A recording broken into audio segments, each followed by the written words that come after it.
Assalamualaikum warahmatullahi wabarakatuh. Pada video kali ini kita akan melanjutkan materi yang kemarin. Materi hari ini saya beri judul Nisan dan Makam dalam Budaya Melayu. Pada dasarnya makam adalah data yang sangat penting dalam kajian arkeologi Islam, sama seperti masjid yang telah kita bahas kemarin. Kalau kita lihat secara bahasa, makam ini berasal dari bahasa Arab yaitu makom. Yang dalam bahasa Arab sendiri, makom itu artinya tempat berpijaknya dua kaki, kedudukan seseorang, berdiri, bangkit, bangun, ataupun berangkat. Jadi, makom dalam bahasa Arab sama sekali tidak berarti kuburan. Tetapi ketika diserap ke dalam bahasa Indonesia, makam ini justru diartikan sebagai kubur atau pekuburan, meskipun ada pengertian lain seperti tempat tinggal, kediaman, jalan panjang yang berisi tingkatan yang harus ditempuh oleh seorang sufi, dan kedudukan mulia. Jadi makam dalam bahasa Indonesia yang kita pelajari di sini artinya adalah kubur atau kuburan, bukan dalam pengertian atau makna lain.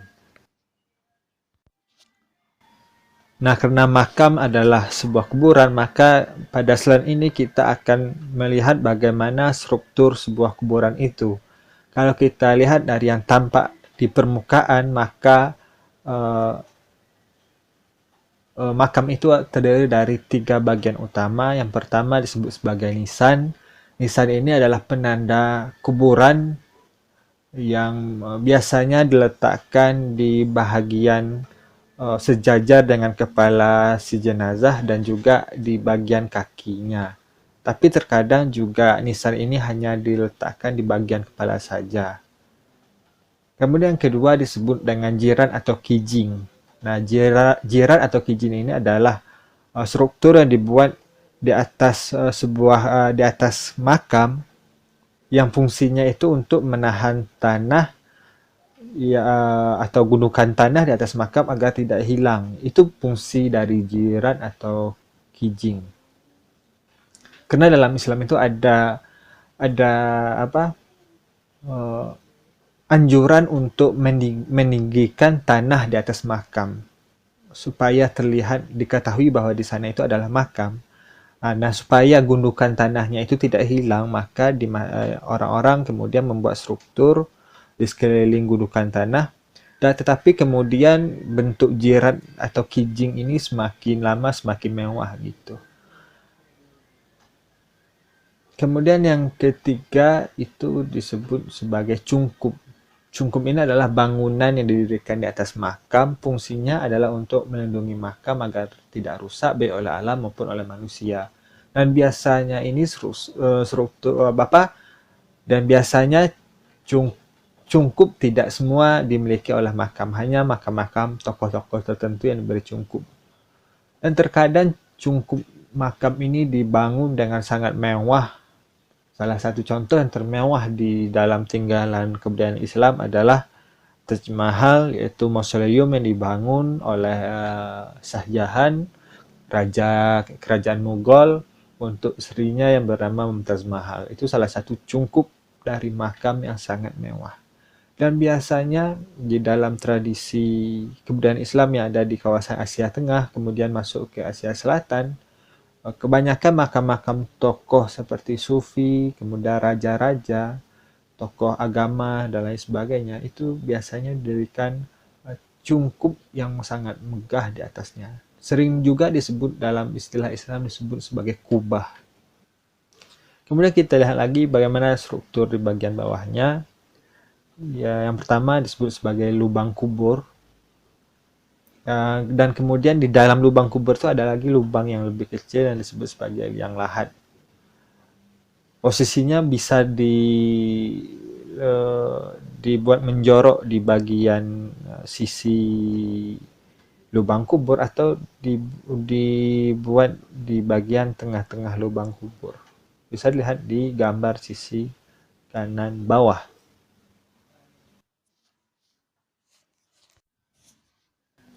Kalau kita lihat penempatan sebuah makam dalam landscape atau bentang lahan ini sangat beraneka ragam. Ada yang diletakkan atau ditempatkan di atas sebuah bukit, seperti kasus di makam Papan Tinggi Barus, Sumatera Utara. Kemudian ada yang posisinya itu di tepi daerah aliran sungai atau sekitar muara sungai, seperti kasus makam Gede Ing Suro di Palembang. Kemudian ada juga yang berada di pekarangan masjid. Ini sangat banyak kita jumpai di masjid-masjid kuno di daerah Jawa, seperti di Masjid Demak, kemudian di Masjid Kudus. Itu makam-makam tokoh-tokoh penting ulama biasanya berada di pekarangan masjid. Kemudian juga ada yang ditaruh di sisi kampung-kampung kuno. Ini bisa penelitian saya di Kerinci, saya melihat bahwa makam-makam tokoh leluhur biasanya ditempatkan di sisi dari dusun, baik di sisi utara, selatan, ataupun di sisi barat maupun timur. Sebenarnya sangat banyak yang bisa dipelajari dari makam maupun nisan ini. Kita bisa lihat bagaimana cara manusia masa lampau menempatkannya di dalam suatu landscape, atau bagaimana bentuk dari nisannya, bagaimana seni hiasnya, dan lain sebagainya. Tetapi kita tidak akan membahasnya terlalu dalam. Eh, Kita akan lihat bagaimana bentuk umum, dan kita juga akan membatasi materi ini pada dua bentuk batu nisan yang merupakan bagian dari makam juga. Jadi kita di sini tidak akan membahas terlalu luas. Kita akan fokus kepada bentuk nisan yang merupakan bagian dari makam. Dan yang kita akan bahas di sini karena ada dua, yaitu nisan Aceh dan nisan tipe menhir. Karena dua nisan ini adalah nisan yang paling banyak digunakan di dalam dunia Melayu, terutama di Semenanjung, juga di Sumatera, kemudian juga berkembang ke wilayah Kalimantan. Jadi kita akan di sini akan fokus pada dua pembahasan nisan, yaitu nisan Aceh dan nisan tipe megalitik. Nah, yang pertama kita akan bahas dulu tentang batu Aceh. Batu Aceh ini adalah nisan yang berkembang pada masa Kesultanan Islam di Sumatera, di Kalimantan, bahkan tersebar di Jawa dan juga di Semenanjung Melayu.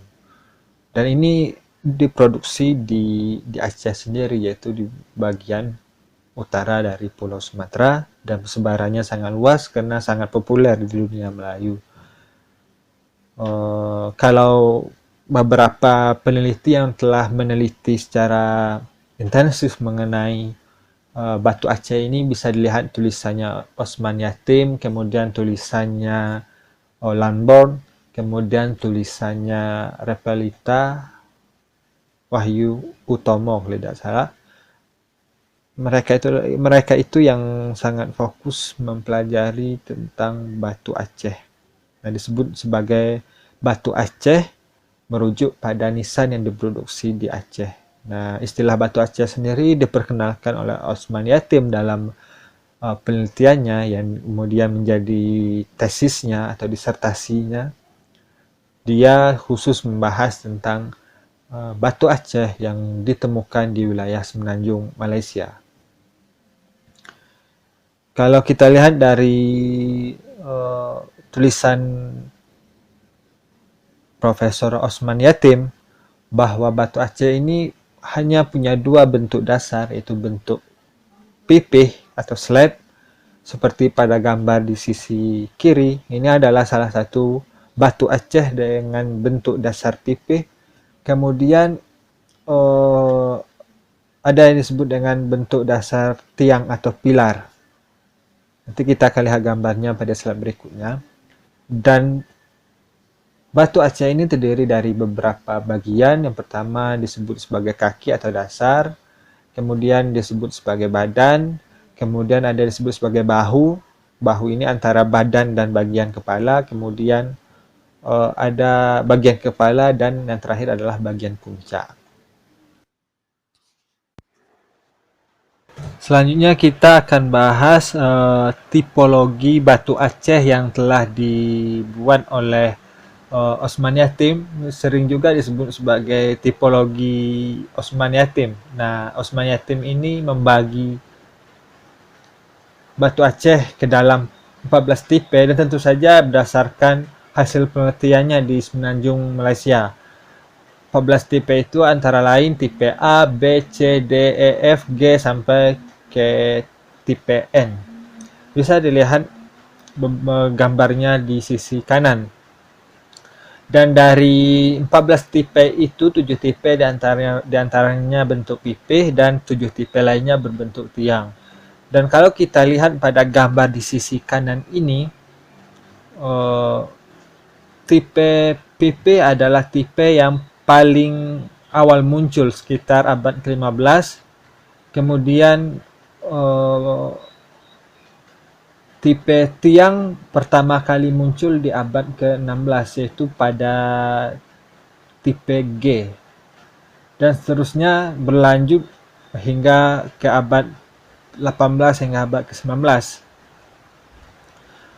Sebenarnya tipe yang dibuat oleh Osman Yatim ini tidak hanya didasarkan pada bentuk dasar nisan, tetapi juga dilihat bagaimana hiasannya, terus bagaimana tambahan dekorasinya atau tambahan bentuknya, terus juga bagaimana bentuk kaligrafi yang digunakan di dalam inskripsi nisan tersebut. Jadi sangat banyak sekali bagian-bagian yang bisa diteliti dari batu nisan Aceh ini. Tapi ya kita tidak akan membahas itu terlalu dalam karena nanti bahasanya bisa sangat terlalu dalam dan terlalu jauh. Tetapi yang perlu kita pahami dulu adalah bagaimana bentuk dasar dari nisan Aceh, sehingga ketika kita berada di lapangan kita bisa membedakan, menentukan ini nisan Aceh yang berasal dari abad sekian-sekian, yang diperkirakan berasal dari abad sekian-sekian hanya melihat dari bentuk dasarnya saja. Dan ini bisa dilihat dari gambar yang telah dibuat oleh Osman Yatim, dan sangat dari gambar ini kita sudah bisa menentukan bahwa mengidentifikasi sebuah nisan Aceh yang kita temukan di lapangan. Dan saya lihat beberapa foto yang diposting di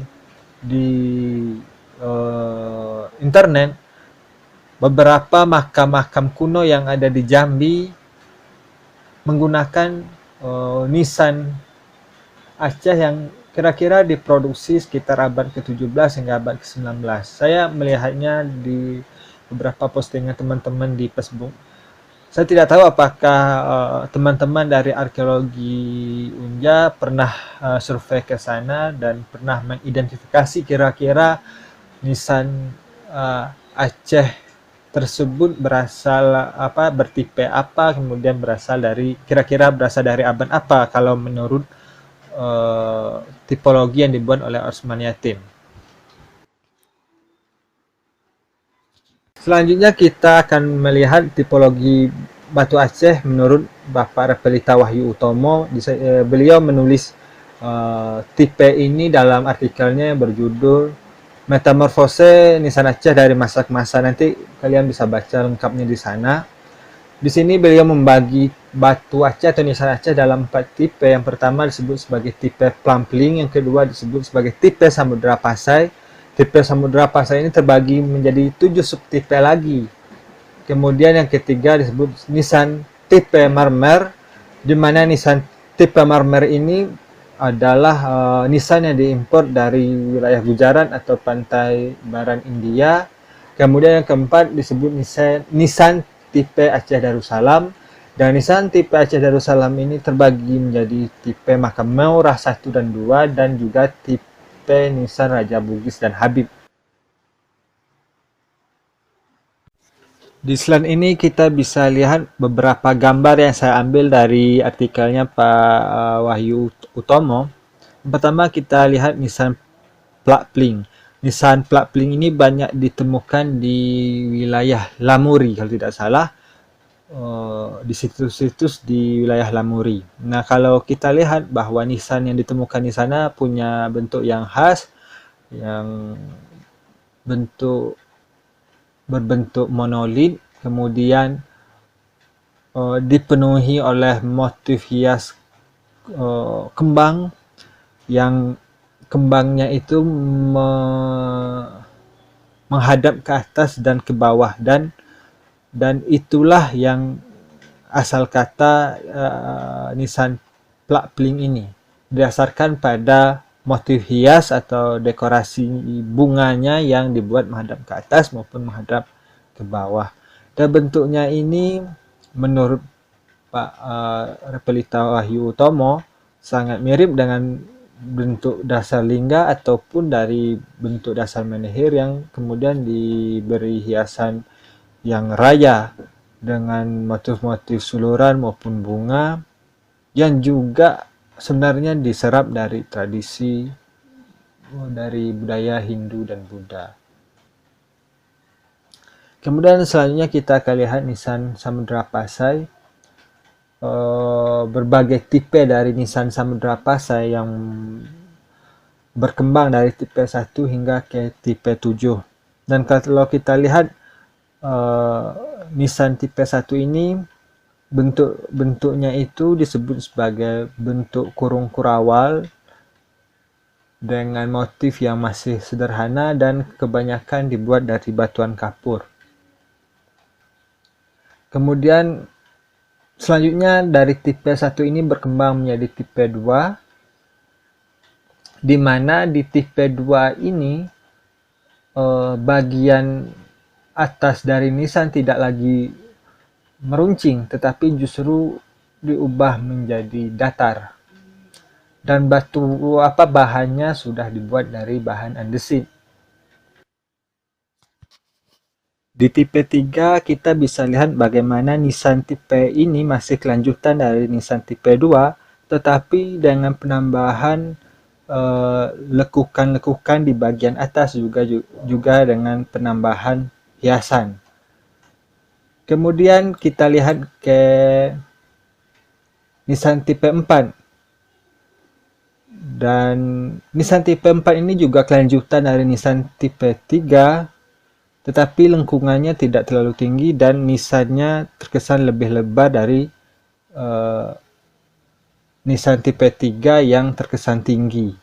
Kemudian di nisan tipe 5, nisan Samudra Pasai tipe 5 ini bisa kita lihat ada penambahan di bagian atas batu nisan yang mirip bentuk jambangan. Kemudian di nisan tipe 6 mulai kita lihat ada tambahan sayap di bagian bahu. Kalau di Pak Utomo menyebutnya penambahan sayap, sedangkan oleh Pak Osman Yatim disebut sebagai tambahan subang, bagian subang namanya. Tapi kalau oleh Pak Wahyu Utomo disebut sebagai bagian sayap.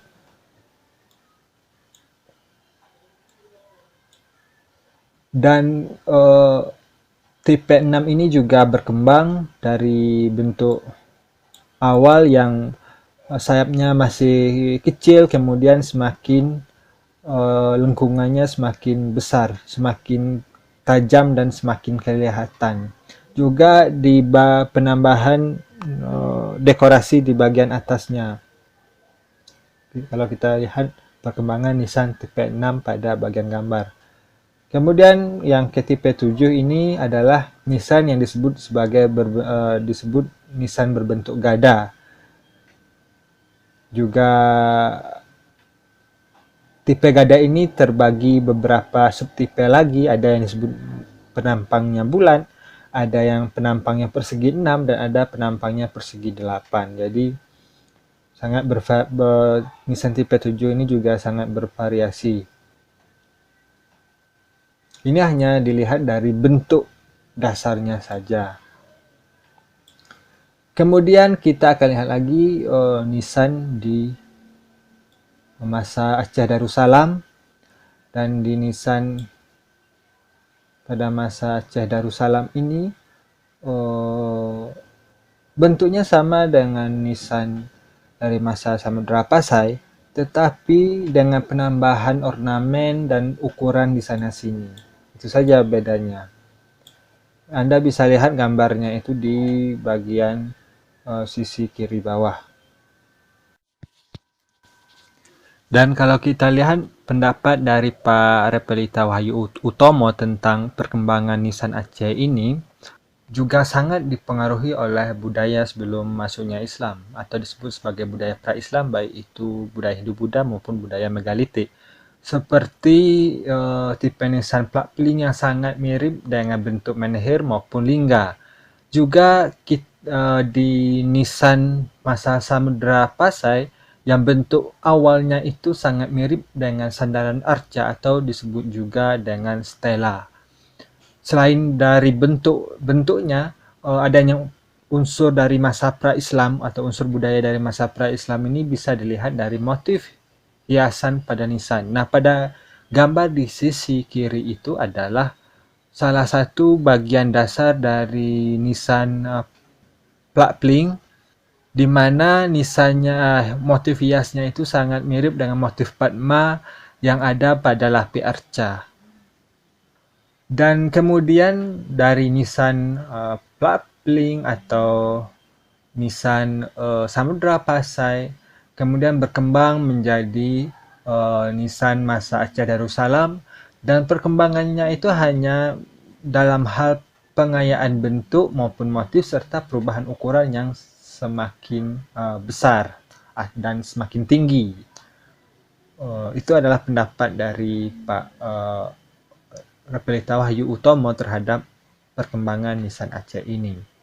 Dan saya ketinggalan tadi menjelaskan bahwa ada satu tipe lagi disebut sebagai tipe mermer, di mana nisan ini adalah nisan yang rupa-rupanya bukan diproduksi lokal, tapi adalah nisan yang diimpor dari wilayah pantai barat India atau disebut juga sebagai wilayah Gujarat. Terlihat dari bahannya dibuat dari bahan mermer, juga dari berbagai dekorasinya dan juga dari kaligrafinya. Nah, selain dari batu Aceh yang banyak digunakan di Sumatera, terutama oleh bangsawan-bangsawan Melayu atau bangsawan kerajaan Melayu yang ada di pesisir timur Sumatera maupun di semenanjung Malaysia, dan ada lagi bentuk nisan lain yang disebut sebagai nisan tipe menhir. Dan nisan tipe menhir ini banyak ditemukan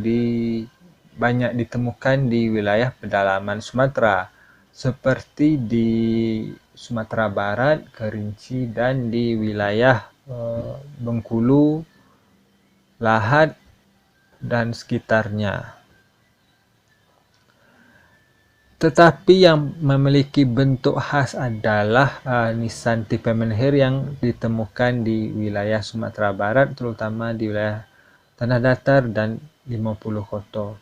Bentuknya disebut sebagai bentuk gagang keris atau gagang pedang, seperti yang bisa dilihat di gambar sisi kanan. Sebarannya juga nisan menhir yang mirip gagang pedang maupun gagang keris ini juga ditemukan di wilayah Kerinci, namun dalam bentuk yang lebih sederhana. Dan di Kerinci juga ditemukan nisan tipe menhir, di mana batu yang digunakan adalah batu alam yang berukuran besar dan umumnya berbentuk kerucut maupun silinder, tetapi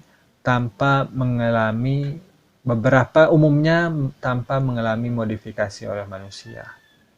Itu yang ditemukan di wilayah Kerinci. Di bentuk serupa juga ditemukan di wilayah Lahad dan di wilayah Bengkulu. Tetapi ada juga bentuk yang sangat khas yang ditemukan di wilayah Sumatera Selatan, yaitu di wilayah Pagar Alam. Ini seperti di gambar sisi sebelah kiri. Ini adalah nisan dari Puyang Depati di wilayah Pagar Alam. Bentuk dasarnya adalah bentuk pipih seperti nisan Aceh, tetapi tanpa bagian lengkungan. Kemudian diberi motif hias berupa gambar manusia. Ini sangat jelas sekali karena gambar manusia adalah tradisi dari masa megalitik, bukan dari masa Islam. Kalau kita baca dari artikelnya Pak John Miksic yang mempelajari tentang nisan menhir yang ditemukan di wilayah Sumatera Barat, dia mengatakan bahwa nisan tersebut memang berasal dari tradisi megalitik yang telah ada sebelumnya. Kemudian ketika masuk masa klasik atau masa Hindu-Buddha, menhir ini dimanfaatkan ulang oleh masyarakat sebagai penanda batas tanah atau batas ulayat, kemudian juga sebagai penanda gelanggang, dan bahkan dimanfaatkan sebagai tempat mengikat binatang tertentu. Dan kemudian ketika masuk masa Islam, bentuk megalitik ini ditiru, terutama yang gagang keris, ditiru untuk menjadi nisan makam orang-orang Muslim. Ini bisa dilihat yang di bagian tanah datar itu di makam situs-situs para raja. Kemudian di slide ini kita bisa lihat bagaimana Pak Lutfi Yondri melakukan mengklasifikasi, kemudian membuat tipologi bagi menhir yang ditemukan di situs bawah parit di 50 koto.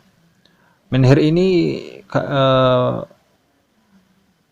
adalah penanda kuburan alias nisan.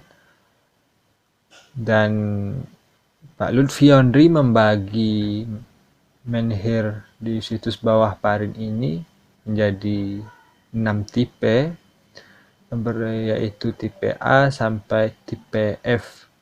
Dan di tipe D itu ada terbagi lagi menjadi 7 subtipe yang diberi dari subtipe 1 hingga subtipe 7. Dan kalau kita lihat tipe A itu bentuknya persegi, ukuran bawah hingga atasnya relatif sama, dan bentuknya sangat mirip dengan mata pedang.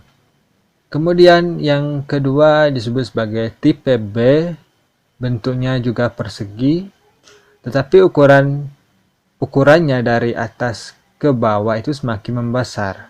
Bentuknya disebut mirip dengan gagang pedang atau keris. Kemudian tipe C, bentuknya persegi, ukuran dari bawah ke atasnya semakin mengecil dan bagian atasnya dibuat melengkung. Kemudian tipe D disebut sebagai tipe yang mirip dengan tipe kepala binatang. Kemudian tipe E juga tipe berbentuk 4 persegi dan ukuran atas hingga bawahnya relatif sama tanpa ada lengkungan. Dan yang keenam, tipe F, ini disebut tipe yang masih belum jelas bentuknya karena sebagian besar masih tertimbun di dalam tanah.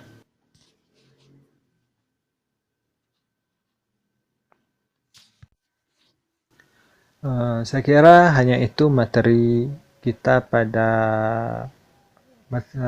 video kali ini. Saya kira sangat banyak sekali yang perlu diterangkan atau dibahas ketika mengkaji sebuah nisan ataupun makam secara umum. Karena nisan ini ada bagian-bagiannya seperti bagaimana bentuknya, bagaimana dekorasinya, bagaimana inskripsinya yang ada di sana. Sangat luas sekali bahasanya, tapi ya kita sampaikan di materi ini ya bagian yang sangat penting agar kita bisa membedakan dulu bagaimana nisan Aceh, bagaimana nisan nisan Aceh dengan berbagai tipenya dan bagaimana nisan Sumatera Barat atau nisan Minangkabau dengan berbagai tipenya. Saya kira itu dulu ya yang penting. Dan mudah-mudahan kalian mendapat materi yang lebih detail tentang nisan maupun makam ini pada mata kuliah yang lain. Saya kira itu yang dapat saya sampaikan. Mohon maaf atas segala kekeliruan dan kesalahan. Wassalamualaikum warahmatullahi wabarakatuh.